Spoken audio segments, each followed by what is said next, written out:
మరువవద్దు. ఆయన చేసిన ఉపకారాల్లో దేనిని మరువవద్దు.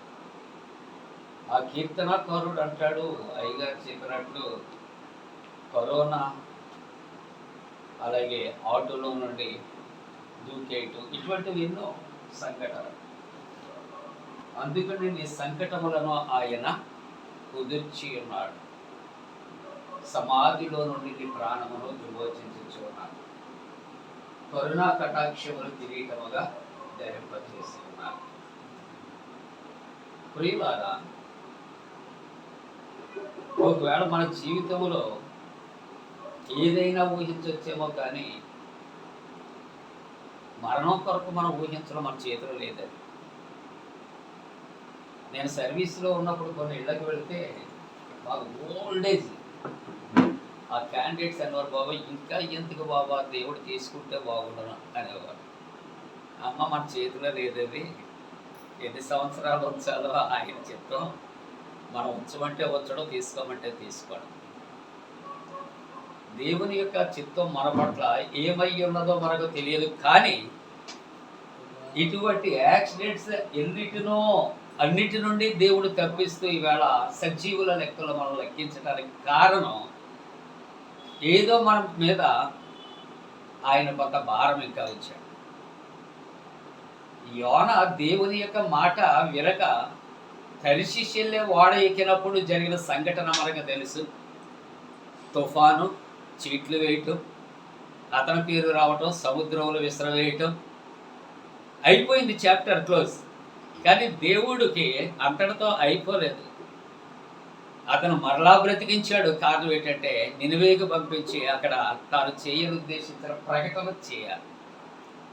మన ఉద్దేశ్యం అంటాం, ఎవరైనా పిలిచి కొంచెం అక్కడికి వెళ్ళి ఆ పని చేసుకురా అంటే, అంకుల్ నాకు పని ఉంది అంటే కొంచెం కోపంతో ఏమంటాం అంటే, సరేలేనైనా ఇల్లు నువ్వు వెళ్ళకపోతే ఇంకొకరు వెళ్తారంట.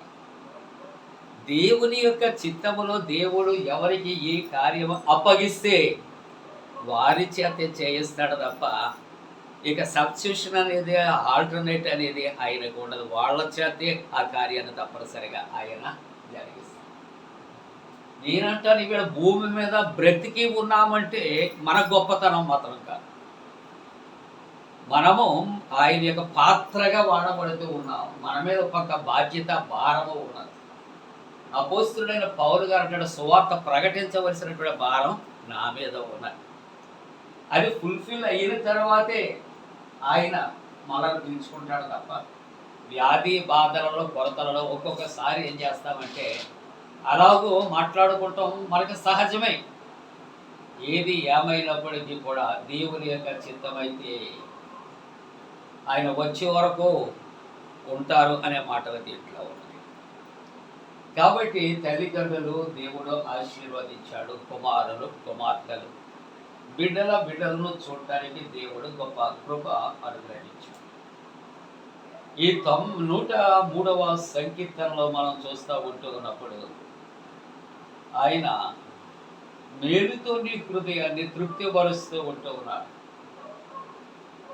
మనకు మేలు కలగటం ఏమిటి అంటే, మన బిడ్డలు దేవుడు మనకి ఇచ్చినటువంటి పిలుపు, పరిచర్య.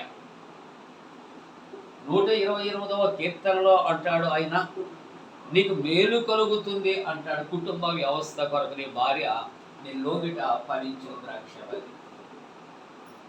కాబట్టి దేవుని యొక్క ఆశీర్వాదాలు భార్యను ఇవ్వటములో, లేక భర్తను ఇవ్వటములో, బిడ్డలను ఇవ్వటములో, లేక మన యొక్క పరిచర్యలో, లేకుంటే మన విద్యా ఉద్యోగాలలో కూడా ఆయన యొక్క చిత్తము అంటూ ఉంటూ ఉన్నట్లుగా చూస్తాం.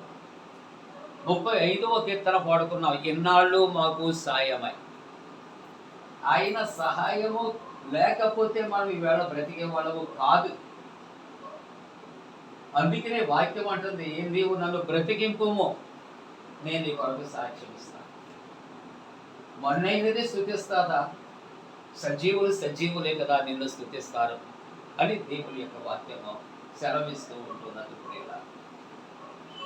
ఈవేళ మీ యొక్క పరిచర్యలు, లేదా అమ్మగారి యొక్క ప్రార్థనలు, ఒకవేళ మనం వాక్యం విత్తినప్పుడు, ప్రార్థించినప్పుడు వారికి మేలు కలగకపోవచ్చు, రక్షణ ఆ సమయంలో లేకపోవచ్చు గానీ, తదుపరి వారి జీవితాల్లో మన సేవా జీవితంలో ఉంటుండగా ఎంతమంది రక్షించబడ్డారో అది దేవునికి తెలుసు, రక్షింపబడిన వారికి తెలుసు. కాబట్టి దేవుడు తన బిడ్డలను తను ఏర్పరచుకుంటాడు, తను పిలుచుకుంటాడు, ఆయన ఆయురారోగ్యాలు ఇస్తాడు. దేవుని వాక్యం అంటుంది, మరణము తప్పించుట ప్రభు అయిన యెహోవా వశములోనే ఉంటూ ఉన్నారు. కాబట్టి ఆయన చిత్తము, ఆయన ఆయుష్కాలాన్ని మనకి ఇచ్చారు.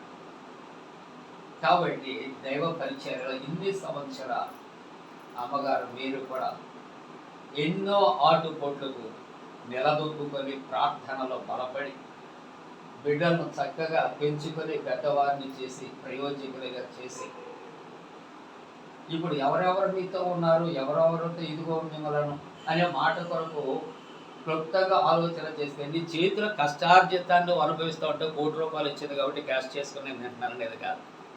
మనం లేవలేనప్పుడు మన బిడ్డలు వచ్చి చేయబట్టుకుని లేవదీస్తే అదే మనకి డాడీ తిన్నావా, మమ్మీ తిన్నావా, మనకు అదే చాలు ఈ వయసులో. కాబట్టి దేవుడు తను పిలిచినటువంటి తన బిడ్డలను ఆయన విడిచిపెట్టిన దేవుడు కాదు. నేను ఎన్నో బోధలు చేశాను.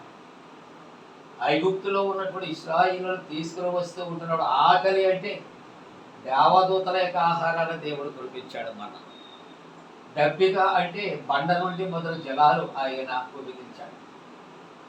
ఎల్లుకొమ్మనేసి శత్రువులు తరుగుతూ ఉంటే సముద్రాన్ని పాయన చేశాడు. శత్రువులు ఇంకా వెంటాడుతూ ఉంటే సముద్రముల ముంచి వేశాడు. 46వ కీర్తనలో అంటాడు, దేవుడు మనకు ఆశ్రయములు దొరకమని ఉన్నాడు, ఆపత్కాలములో ఆయన నమ్మదగిన సహాయపడు. మీరు సేవకులే, మీ కళ్ళ ముందు మేము సేవకులే కాబట్టి మనం బలపడటానికి ఒక చిన్న మాట చెప్తాను. భీమవరం బేతరీ చర్చిలో గురు పరిచర్యకు మేము వెళ్ళాం.